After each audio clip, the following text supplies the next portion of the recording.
तो देखो 5.2 exercise NCERT math class 11 modulus और आर्गूमेंट कैसे निकालते हैं किसी कॉम्प्लेक्स नंबर का। तो देखो question, to find the modulus and argument of complex number.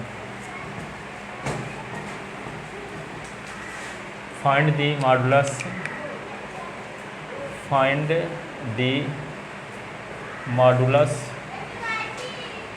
Modulus and argument of complex number. ठीक है,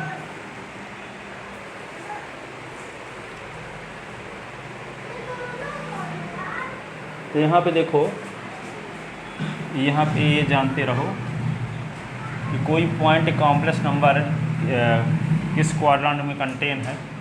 जैसे यहाँ पे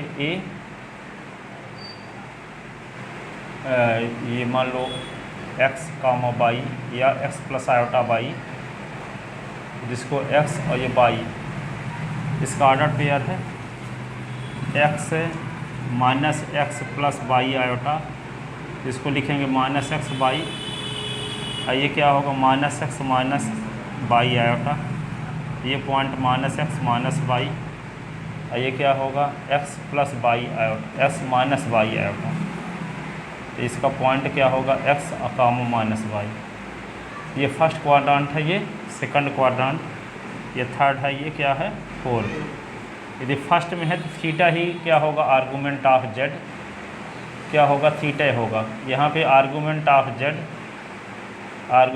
जेड बराबर माइनस थीटा होगा, और यहाँ आर्गूमेंट ऑफ जेड बराबर होगा पाई माइनस थीटा। ये argument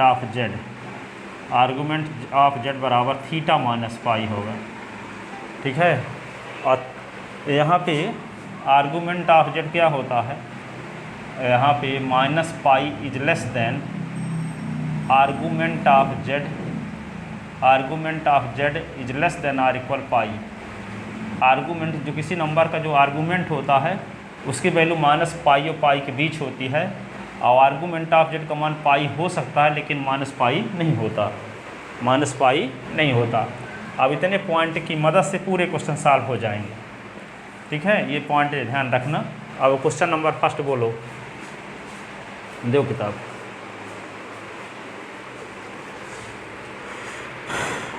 find the modulus and argument of complex number. ठीक है, तो क्वेश्चन नंबर फर्स्ट ये है 1.5.2 का क्वेश्चन नंबर फर्स्ट नंबर में दिया है z इज इक्वल टू क्या है,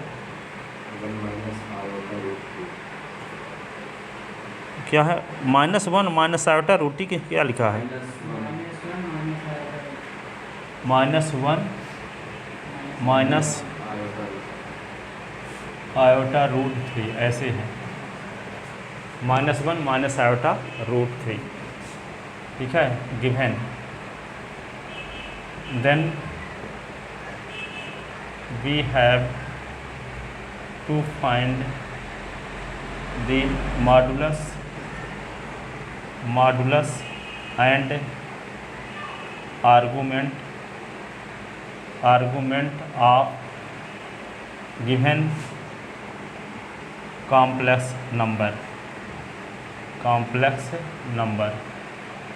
ठीक है, अब क्या करेंगे, कंपेयर गिवन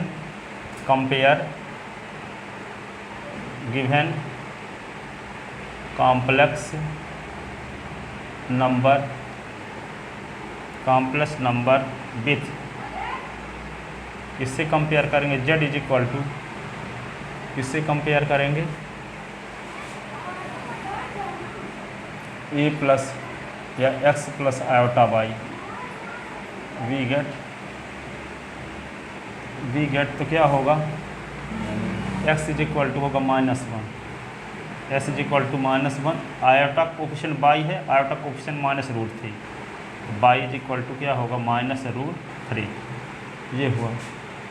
ठीक है, रियल पार्ट -1, इमेजिनरी पार्ट -√3। ठीक है, तो मॉडुलस का क्या फार्मूला है, mod of Z is equal to under root S का स्क्वायर प्लस वाई का स्क्वायर। मॉड ऑफ जेड तो एस की वैल्यू क्या है -1 का स्क्वायर माइनस रूट 3 का स्क्वायर। तो mod of Z is equal to 1 + 3 4। Mod of Z is equal to 2। Z is equal to 2। अब यहाँ पे mod of Z is equal to ये होगा 2। अब क्या निकालेंगे हम आर्गूमेंट। तो इसको पहले निकालते हैं क्या tan theta. tan theta is equal to होता है -y upon y upon x का मॉड, ऐसे y अपान x का मॉड tan या b अपान a का मॉड। तो tan theta is equal to y की वैल्यू क्या है -√3 और ये क्या होगा -1 का मॉड। तो माइनस माइनस कट गया है ना, और tan theta is equal to क्या होगा अपान 1 का मॉड। तो tan theta is equal to √3 ये हुआ। सर एक ये भी होता है ना कि जैसे मॉड के अंदर कोई चीज़ है तो नेगेटिव में तो प्लस पॉजिटिव हो जाती है। ऐसा ही होता है। हाँ, वे तो मॉड की डिफिनेशन है, आगे पढ़ोगे। Mod of S is equal to होता है एस जब एस की वैल्यू 0 से बड़ी हो। मॉड ऑफ एस की वैल्यू होता है -x जब एस की वैल्यू 0 से छोटी हो। और मॉड ऑफ एस की वैल्यू 0 होती है जब एस इज इक्वल टू 0 हो। तो आपको लगता होगा कि आज तक तो हम कभी सुने नहीं है कि किसी नंबर का मॉड माइनस में होता। आप माइनस में बता रहे हो। जी हाँ, देखो माइनस में लिखे ना, तो ये कहता है कि मॉड के अंदर की वैल्यू यदि 0 से छोटी हो, तो 0 से छोटी जैसे -7 का मॉड, तो -7 0 से छोटा है कि नहीं है। तो -7 का मॉड क्या होगा, माइनस लगाओगे फिर -7 लिखे ना है। मॉड के अंदर की वैल्यू यदि 0 से छोटी है, तो मॉड के अंदर की वैल्यू -7 0 से छोटा है कि 7 0 से छोटा है। -7 0 से छोटा है कि 7 0 से छोटा है। माइनस आना छोटा है। तो जो नंबर -0 से छोटा है उस नंबर में माइनस लगाने से मॉड आता है। तो -7 का मॉड क्या होगा -7 तो +7। नहीं समझ पाए आप बात, अभी हम जहाँ बता रहे हैं उसमें समझ नहीं पाए। ये बोल रहे हैं कि मॉड ऑफ एस की वैल्यू -x होती है जब मॉड के अंदर की वैल्यू 0 से छोटी हो। और 0 से छोटी कौन नंबर होती है, माइनस वाली। तो यहाँ पे मॉड के अंदर ये -7 है, तो -7 का जब मॉड निकालेंगे तो क्या होगा -7 होगा। ये लिखा ना गया, जब एस का मान 0 से छोटा हो। जो नंबर 0 से छोटी है उस नंबर में माइनस लगाने से मॉड आएगा। तो 0 से छोटी कौन नंबर होती है, निगेटिव वाली। तो निगेटिव वाली नंबर के पहले माइनस लगाने से मॉड आएगा, इसीलिए प्लस होता है हमेशा। ठीक है, बैठो। तो ये complex number argument of Z जब फर्स्ट क्वाड्रेंट में है तो क्या होगा, आर्गूमेंट ऑफ जेड बराबर थीटा होगा। सेकंड में है तो argument argument of Z is equal to pi minus theta होगा। ठीक है, और थर्ड क्वाड्रेंट में तो थीटा माइनस पाई होगा। और फोर्थ क्वाड्रेंट में है तो माइनस थीटा होगा। ये 4 फार्मूले याद रखना। और आर्गूमेंट ऑफ जेड की वैल्यू -पाई और पाई के बीच होती है। और आर्गूमेंट ऑफ जेड की वैल्यू पाई हो सकती है लेकिन -पाई नहीं होती। इतनी 4-5 बातें याद रहेंगी तो आप निकाल सकते हो। तो सबसे पहले हम कंपेयर कर लिए इस कॉम्प्लेक्स नंबर, ये पहला सवाल था 5.2 का। इसको कंपेयर किए s + आयोटा y से, तो s की वैल्यू -1। चाहे s + आयोटा y से कंपेयर करो चाहे a + आयोटा y से, एक ही चीज़ है। तो यहाँ पे s की वैल्यू -1 और y की वैल्यू क्या हो गई -√3। ये आ गया। तो mod of Z is equal to क्या होगा, मॉडुलस √(x² + y²। s की वैल्यू -1 तो -1 का स्क्वायर -√3 का स्क्वायर, और -1 का स्क्वायर 1 होता है, और -√3 का स्क्वायर 3। 3 और 1 क्या हो गया 4 का स्क्वायर √2। तो mod of Z is equal to क्या हो गया 2।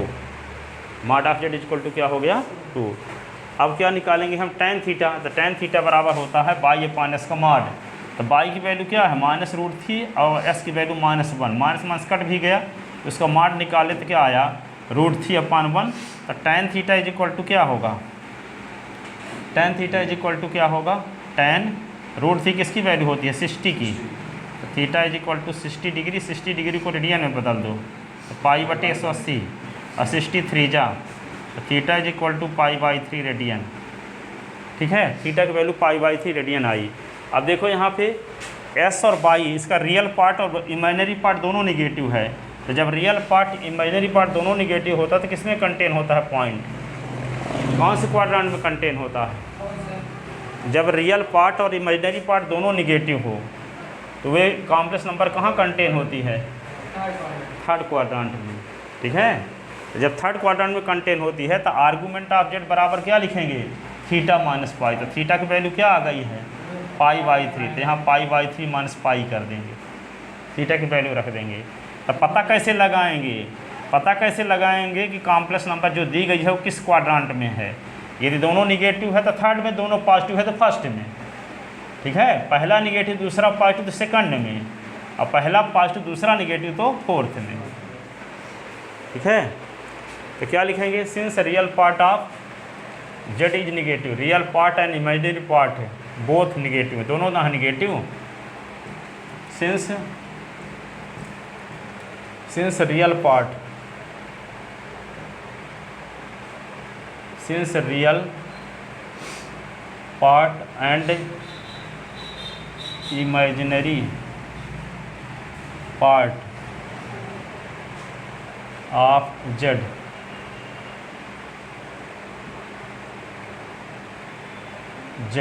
both negative,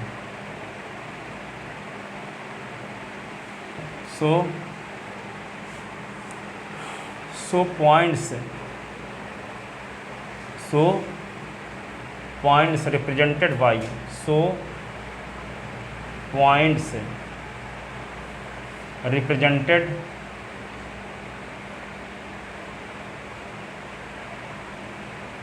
by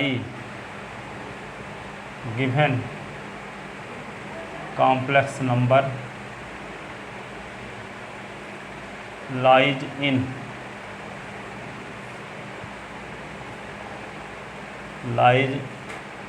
किस क्वाड्रेंट में? Lies in third quadrant.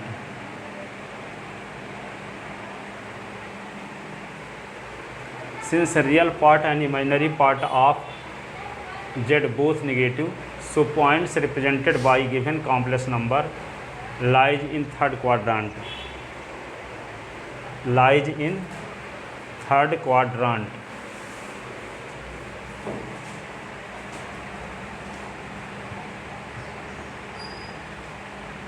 lies in third quadrant, so argument of Z, so argument of Z is equal to क्या लिखेंगे? क्या लिखेंगे? Theta minus pi.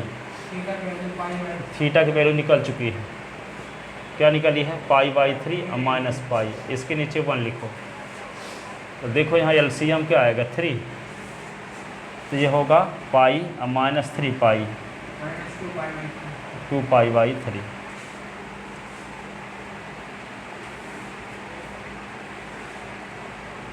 Argument of Z is equal to 2π/3।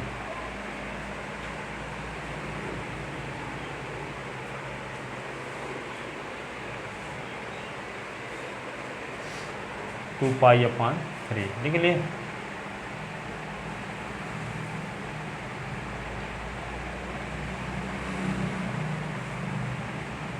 Argument of Z is equal to 2π/3। तो modulus क्या आया था? Hence modulus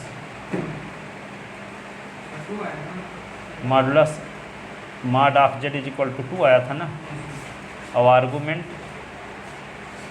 आ गया -2π/3। इसका मतलब -120।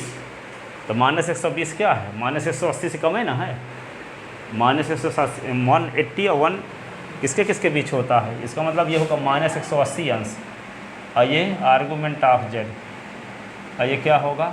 180 अंश। -180 अंश से +180 अंश के बीच, ठीक है ना। तो ये हुआ -120 क्या है? -180 छोटे है कि नहीं है? तो सबसे छोटा मान 180 होगा, 180 से कम क्योंकि 180 शामिल नहीं है ना, 189 तक चलेगा, 79 तक।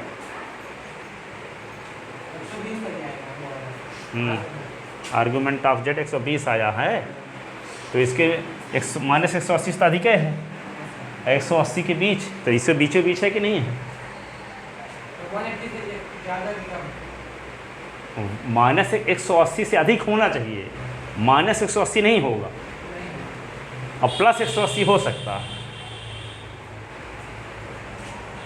तो argument of Z is equal to -2π/3। अब इसका पोलर फॉर्म लिखना है तो क्या लिख दोगे? पोलर फॉर्म क्या लिख देंगे? कॉम्प्लेक्स नंबर क्या थी? -√3 आयोटा, ऐसे ना। तो यहाँ पे मॉडुलस पहले लिखते हैं, तो मॉडुलस है 2, और फिर लिखते हैं कास और आर्गूमेंट -2π/3, फिर आयोटा साइन -2π/3, ऐसे -1 -√3 आयोटा 2 कास -2π/3 प्लस आयोटा साइन -2π/3।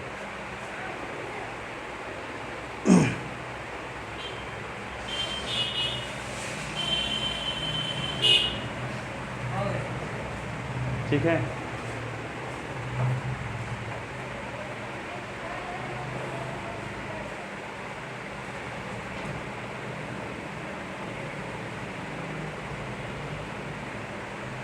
लिख ले।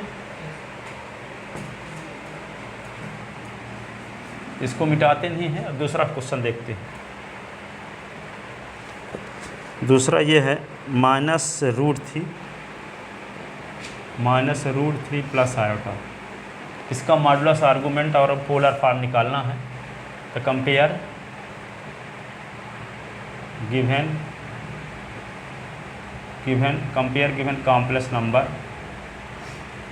Complex number with z is equal to x plus Y iota, we get. तो s बराबर क्या है? -√3, और बाई बराबर आयोटा का कोफिशिएंट 1 है, 1। ठीक है, देन मॉडुलस क्या होगा? Mod of z is equal to √a² plus b²। तो mod of z is equal to क्या लिख दोगे? x² प्लस y² लिख देते हैं। तो s की वैल्यू है -√3 का स्क्वायर,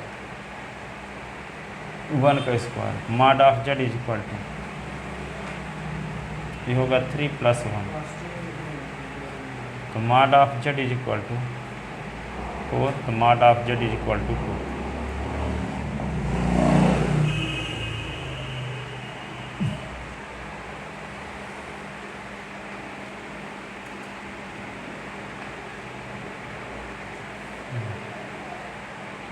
अब क्या करेंगे?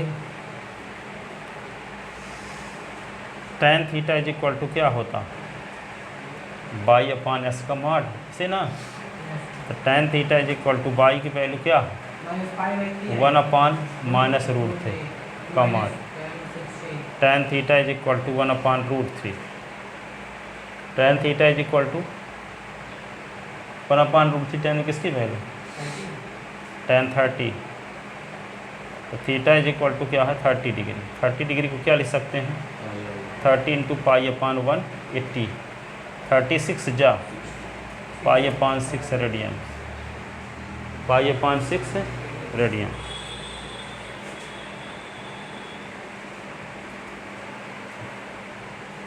ठीक है, तो थीटा,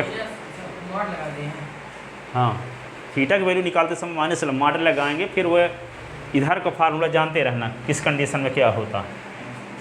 अब ये बताओ, इसका रियल पार्ट निगेटिव है और इमेजिनरी पार्ट पॉजिटिव है, तो किस क्वाड्रेंट में कंटेन होगा? सेकंड। तो क्या लिखोगे? Since real part of z is negative value, imaginary part of z is positive value. ठीक है, real part of z is negative value, z का रियल पार्ट ये है, निगेटिव है, इमेजिनरी पार्ट क्या है, पॉजिटिव है। इसका मतलब points represented by given complex number lies in second quadrant. So point एक है, पॉइंट है ना, point represented by given complex number lies in किसमें, so points represented by given complex number lies in second quadrant, second quadrant. So points represented by given complex number lies in second quadrant. So therefore argument of z is equal to pi minus theta, तो argument of z is equal to pi लिखो, theta की value pi by 6, तो 5 pi upon 6 होगा ना, LCM लेंगे तो ठीक है। तो ये होगा 6 pi minus pi by 6 radian, ऊपर सी बना देते हैं, इसको रेडियन पढ़ते हैं। तो ये क्या आ गया इसका argument, polar form. Then polar form ऊपर लिखे देते हैं, then polar form, then polar form of given complex number, तो क्या लिखेंगे, -√3 plus iota is equal to 2, और यहाँ पे क्या लिखोगे, cos pi by 5 pi upon 6 plus iota sine 5 pi upon 6, ऐसे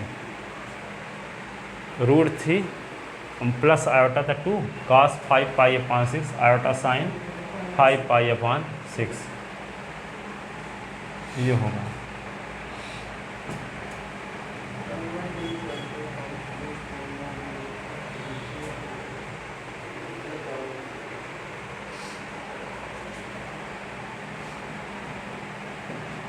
ठीक है, लिख ले इसको ना। तीसरा नंबर सवाल देखो, तो निकालना उसी प्रकार है पूरा, 1 माइनस आयोटा है ना, 1 माइनस आयोटा। तो क्या करना है, इसको पोलर फॉर्म में लिखना है। हाँ, मॉडुलस और आर्गूमेंट निकालेंगे। तो लिखोगे given z is equal to 1 minus iota, then वहाँ पर 2 लिखे हैं, वो मॉडुलस है ना, और 2 ब्रैकेट में cos थीटा। हाँ, तो ये मॉडुलस है ना, है तो यहाँ तो मॉडुलस लिखा ही जाता है, और यहाँ आर्गूमेंट लिखा जाता है, यहाँ पर theta.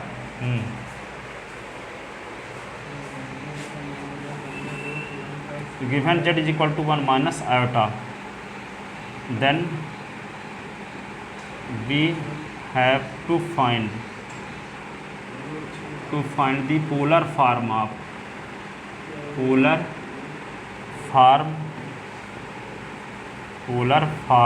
of given complex number,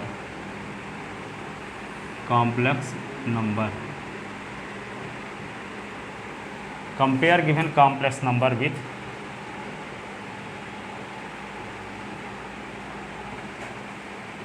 complex number with z is equal to x plus iota y, we get x is equal to 1, y is equal to -1, x is equal to 1, y is equal to -1।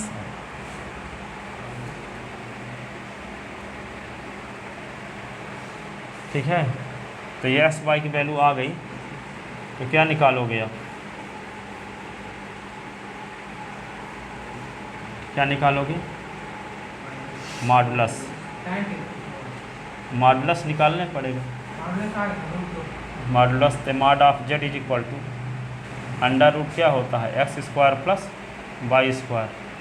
तो mod of Z is equal to 1 का square, ये -1 का square, ऐसे mod of Z is equal to होगा 1 + 1। Mod of Z is equal to √2 आ गया।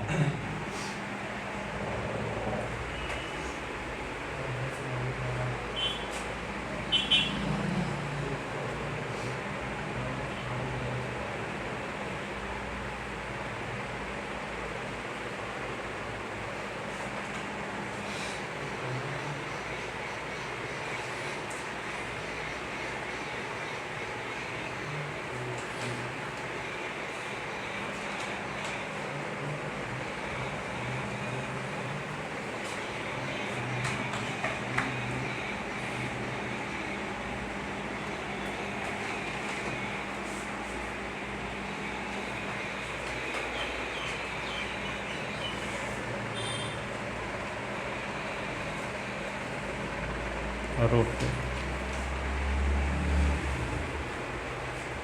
Modulus mod of Z is equal to √2 हो गया। ठीक है, अब क्या करेंगे? tan थीटा बराबर क्या फार्मूला, y/s का मॉड। तो y की वैल्यू क्या है, -1/1 का मॉड, तो 1 ही होगा, है ना। tan theta is equal to 1 आ गया। तो tan theta is equal to tan π/4 या 45। थीटा इज इक्वल टू 45 को रेडियन में चेंज करो, 45 चौको 180। तो क्या हुआ, theta is equal to π/4 radian आ गया। अब देखो, रियल पार्ट पॉजिटिव है, इमेजिनरी पार्ट निगेटिव है, किस क्वाड्रेंट में कंटेन होगा? ठीक है, फोर्थ में। तो क्या लिखोगे, since real part of Z is equal to positive value ना, imaginary part is equal to negative value. So point represented by given complex number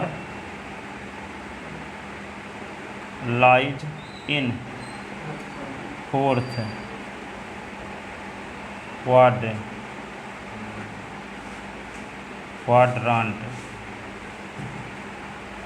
quadrant. ठीक है, जब फोर्थ क्वाड्रांट में तो क्या होता है, आर्गूमेंट -θ। तो क्या लिखेंगे, argument of Z is equal to होता है -θ, ऐसे ना लिखे ना है, -θ। तो argument of Z is equal to -θ। तो -θ की वैल्यू क्या आई है, तो -π/4 हो गया रेडियन। ठीक है, then polar form of given complex number, then polar form of given complex number. तो कॉम्प्लेक्स नंबर है क्या, -1 -i। मॉडुलस क्या आया है, हाँ, तो ये √2 लिख दोगे। अब ब्रैकेट के अंदर cos थीटा लिखो, और थीटा के स्थान पे आर्गू -π/4 प्लस आयोटा साइन -π/4, ऐसे। यही कहलाता है पोलर फॉर्म या modulus argument form. This is polar form of given complex number. This is polar form. Or इसी को क्या बोलते हैं, modulus argument form. Modulus argument form of given complex number. Given complex number सिर्फ कर दिया और ऐड नंबर ऐसे ही। हैं। सिर्फ नंबर ऐड नंबर बाकी ऐसे ही बन जाएंगे। कौन नंबर बोले? 6 और 8 उसी प्रकार है। इस उसमें एक में आंका एक में वो नहीं है।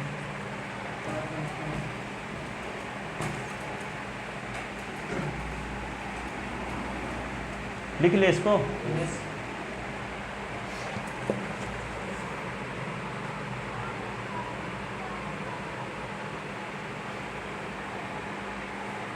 फिफ्थ नंबर वाला बताएं।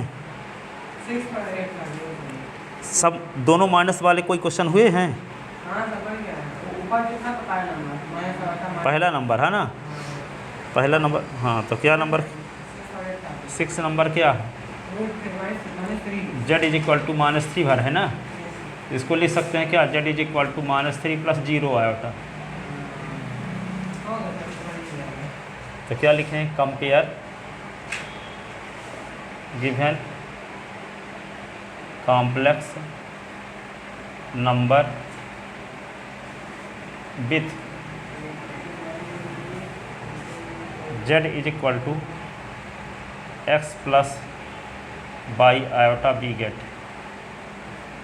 तो x इज इक्वल टू क्या होगा? -3, बाई इज इक्वल टू 0। तो mod of z is equal to क्या लिखोगे? x² plus y²।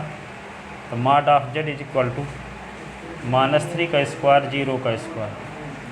Mod of z is equal to क्या लिखोगे? 9। तो mod of z is equal to 3। ये हुआ। अब क्या करोगे? tan theta is equal to क्या फार्मूला बताएं? बाई अपान एस का mod. tan theta is equal to Y की वैल्यू क्या है? 0। 0 अपान -3 का मॉड। तो tan theta is equal to क्या हुआ?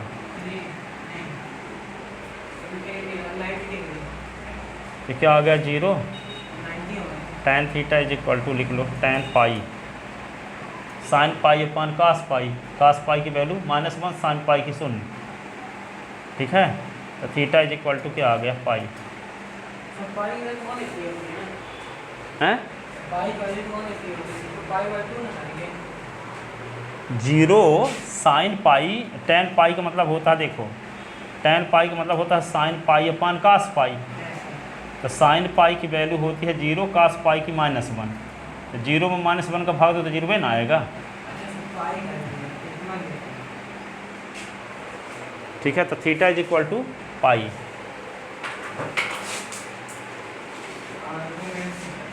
Theta is equal to pi. अब पहली वैल्यू निगेटिव, दूसरी पॉजिटिव, किस क्वाड्रेंट का संकेत है? सेकंड। ठीक है। या कि ऐसे भी लिख सकते हो आप, साइन 0 अपान कास 0। tan 0 का फार्मूला क्या होता है? साइन 0 अपान कास 0। साइन 0 की वैल्यू 0, कास 0 की वैल्यू 1, तो 0। तो ऐसे भी लिख सकते हो tan 0 भी, दोनों सही हैं। तो 0 आ गया। थीटा की वैल्यू क्या आ गया? 0। अब क्या करोगे? Since real part of z, real part of z क्या है? निगेटिव ना। इमेजिनरी पार्ट ऑफ z 0 है तो पॉजिटिव ही मान सकते हैं। ठीक है। अब जब रियल पार्ट z का रियल पार्ट निगेटिव है और इमेजिनरी पार्ट पॉजिटिव है, तो किस क्वाड्रेंट का संकेत है? Second. So point represented by given complex number.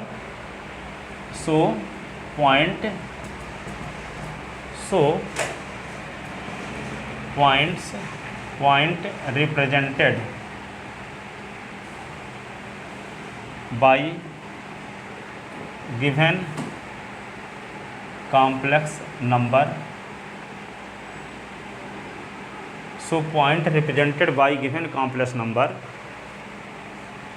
lies in second quadrant. second quadrant.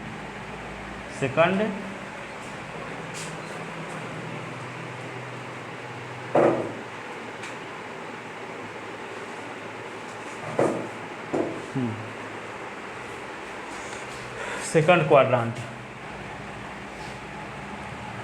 Therefore argument of Z is equal to क्या, पाई माइनस थीटा। तो argument of Z is equal to pi minus 0। तो argument of Z, तो बोले थे ना कि पाई हो सकता है लेकिन माइनस पाई अगर इसमें आपको पाई लग गई तो पाई माइनस कर दिया जीरो आएगा। तो 0 हो जाता, तब भी तो माइनस पाई और पाई के बीच है।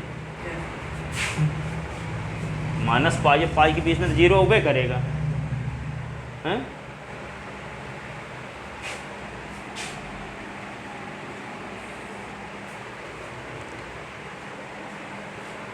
माइनस पाई की समझते हो, संख्या रेखा ये हुई 0, तो माइनस पाई 22/7 और प्लस 22/7, इसके बीच में 0 तो आएगा ही ना। तो यहाँ argument of Z is equal to क्या हो गया, पाई। देन पोलर फॉर्म क्या होगा, कॉम्प्लेक्स नंबर क्या थी, -3 प्लस 0 आयोटा, तो मॉडुलस क्या आया है 3 और आर्गूमेंट क्या है पाई, तो cos pi plus iota sine pi, ऐसे cos pi plus iota sine. This is polar form of given complex number. This is polar form of given complex number. This is polar form of given complex number. लिख लिया। और कौन बोल रहे थे आप, 8 बोल रहे थे ना। Z is equal to iota, तो z is equal to 0 plus iota. इसका मतलब एस की वैल्यू क्या हुई 0 और बाई की वैल्यू 1, यही ना। तो mod of Z is equal to root of x square plus y square, तो रूट ऑफ 0 का स्क्वायर 1 का स्क्वायर, तो रूट ऑफ 1 का स्क्वायर रूट ऑफ 1, तो mod of Z is equal to 1 तो आ गया। ठीक है, अब क्या करोगे, tan theta is equal to लिखोगे बाई अपान एस का मॉड, तो tan theta is equal to y 1 upon 0 का मॉड, तो tan theta is equal to 1 upon 0 तो इन्फिनिटी होता है, तो tan theta is equal to infinity, तो tan theta is equal to tan pi by 2, 90 answer ना। Theta is equal to 90 degree, theta is equal to क्या आ गया 90 degree. तो 90 को क्या लिख सकते हो आप, पाई बाई 2। तो थीटा इज इक्वल टू क्या हो गया, 90 को लिख सकते हैं पाई बटे 180, तो 90 2 जा पाई बाई 2, तो theta is equal to pi by 2 radian, pi by 2 radian. आप क्या लिखोगे, सिंस, तो क्या लिखोगे, रियल पार्ट और इमेजिनरी पार्ट क्या दोनों पॉजिटिव, तो फर्स्ट क्वाड्रेंट में होगा। तो since real part of Z is equal to positive value, imaginary part of Z is equal to positive value, so point represented by given complex number lies in first quadrant, so argument of z is equal to क्या होगा, theta. तो argument of Z, theta का मान क्या आया है, पाई by 2, यही। ठीक है, फोर्थ होता तो माइनस थीटा, सेकंड होता तो पाई माइनस थीटा, और फोर्थ होता तो थीटा माइनस पाई, थर्ड होता तो क्या, थीटा माइनस पाई। और थीटा के वैल्यू निकालने की वही है सबके लिए। ठीक है ना, डाउट क्लियर हुआ। अधिकांश लोगों तो आप पूरे साल में उनका डाउट क्लियर नहीं होता है आर्गूमेंट निकालने में। आसान है, पर अब किताबों में अलग अलग लिखा रहता है ना, तो वो किताब में पढ़ाने वाले खुद नहीं समझ पाते क्या है। ठीक है, वो किताब एक किताब में तो अच्छे से लिखा ही नहीं है कि किसी किताब में ढंग से लिखा हो। ठीक है, तो ये इसीलिए वो डाउट अंत तक बना रहता है। किसी किताब में कैसे लिखा कोई क्वेश्चन दूसरी किसी तरह से लिख दिया तो डाउटे क्लियर नहीं हो पाता। एक एक तरीका स्थायी तो रहता ही नहीं है किसी में, ठीक है। और दूसरी किताब खोलोगे तो दूसरे तरीके से लिखा मिलेगा। तो एक ही तरीका तैयार करना, ये सबसे बेस्ट तरीका है, ठीक है। अब लिखो पोलर फॉर्म।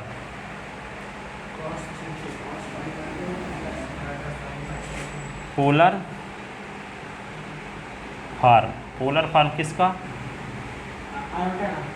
क्या था? आयोटा ना था, 0 प्लस आयोटा। तो क्या लिख देंगे? मॉडुलस क्या आया था? 1। और फिर ब्रैकेट के अंदर लिखो cos π/2 आयोटा साइन π/2। ध्यान ये रखना कि थीटा की वैल्यू यहाँ नहीं रखते हैं, आर्गूमेंट ऑफ जेड लिखते हैं यहाँ। थीटा की वैल्यू तो किसी दूसरी आती है। अब यहाँ पे ऐसा योग बस थीटा की वैल्यू आर्गूमेंट सेम है, ठीक है। जब फर्स्ट क्वाड्रेंट में रहेगा, सेकंड और थर्ड और फोर्थ में तो चेंज हो जाता है ना। तो यहाँ थीटा की वैल्यू नहीं रखते, यहाँ आर्गूमेंट ऑफ जेड रखते हैं और यहाँ मॉडुलस रखते हैं। इसीलिए इसका नाम पोलर फॉर्म का नाम मॉडुलस आर्गूमेंट फॉर्म है। मॉडुलस आर्गूमेंट, इसको आप सॉल्व करोगे तो यही आ जाएगा। पर ये किसके फॉर्म में है? मॉडुलस और आर्गूमेंट के फॉर्म में है कॉम्प्लेक्स नंबर, ठीक है। ब्रैकेट के बाहर मॉडुलस है और थीटा के स्थान पे इसी कॉम्प्लेक्स नंबर का आर्गूमेंट है, इसीलिए इसका नाम क्या पड़ा? पोलर फॉर्म, ठीक है। अब जो क्वेश्चन इसमें बचे हुए हैं उनको घर से लगा के आना, न बनेगा तो कल पूछना, ठीक है। जाओ, बन ही जाएगा, लगाना हम पूछ करके तब बताएंगे उसको भी। साइंस 70 उस दिन बताए तो थे। साइन 75 कुछ दिन पहले दिन बताए थे आपको। साइन लिख दो 45 + 30, साइन a + b का फार्मूला लगाओ। तो साइन 45 cos 30, cos 45 sin 30। तो साइन 45 वैल्यू 1/√2, 1/2 नहीं √3/2 और 1/√2, 1/2। तो एलसीएम क्या आया? 2√2। तो √3 और +1, √2 का ऊपर नीचे मल्टीप्लाई, तो क्या होगा? √6 + √2 अपान 2 इंटू √2 का √2 के साथ 2, तो √6 + √2 अपान 4, तो 1/4। और यहाँ लिख दो √6 + √2 ऐसे।